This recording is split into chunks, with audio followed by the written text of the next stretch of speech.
السلام علیکم ورحمۃ اللہ وبرکاتہ۔ امید کرتا ہوں کہ آپ حضرات خیریت سے ہوں گے۔ دوستو، شب برات کا کیا حکم ہے؟ آئیے اس کی جانکاری کے لیے میں آپ حضرات کے سامنے دارالعلوم دیوبند کا فتویٰ پیش کر رہا ہوں۔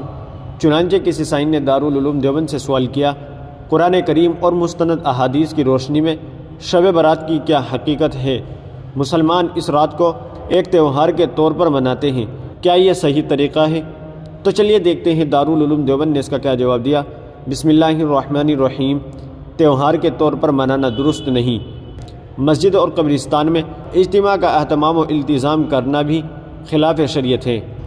بعض روایات 15ویں شعبان کی شب کی بعض فضیلت کا ذکر ہے، جس سے رات میں نماز پڑھنا اور دن میں روزہ رکھنا مستحب درجے میں ثابت ہوتا ہے، لیکن یہ عبادت انفرادی طور پر ادا کی جانا شرعاً مطلوب ہے۔ اس کے لیے اجتماع کا اہتمام خلاف شریعت ہے۔ اس طرح کا مضمون اور بھی بعض روایات میں آیا ہے، لہٰذا فرداً جو کچھ توفیق ہو نماز تلاوت کر لی جائے۔ بس قبرستان جانے کو بھی ضروری سمجھنا اور شور شرابے کے ساتھ نوجوانوں کا وہاں جانا غلط ہے۔ قبرستان جانے کا مقصد موت کو یاد کرنا اور تذکرہ آخرت ہے۔ جب یہ فوت ہو گیا تو جانا فضول ہوا، کیونکہ ایصال ثواب تو گھر بیٹھ کر بھی کر سکتے ہیں۔ واللہ تعالی علم۔ دارالفتہ دارالعلوم دیوبند۔ ناظرین، امید ہے کہ مسئلہ آپ کی سمجھ میں آ گیا ہوگا۔ ویڈیو کو زیادہ سے زیادہ شیئر کر دیجیے گا اور ہمارے چینل کو سبسکرائب کرنا نہ بھولیے گا۔